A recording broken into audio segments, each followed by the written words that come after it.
Shop with your Instapay Mastercard.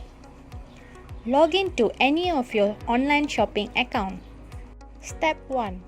Choose the item you wanted to buy. Step 2. Add to cart. Step 3. Go to your shopping cart. Step 4. Click the item and check out. Step 5.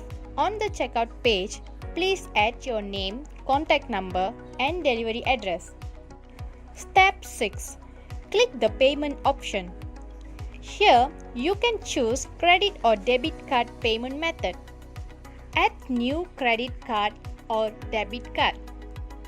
Here, you have to fill up your name, enter your card number,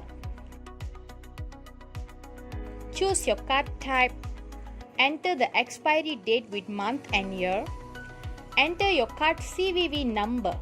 You can find the CVV number at the back of your card.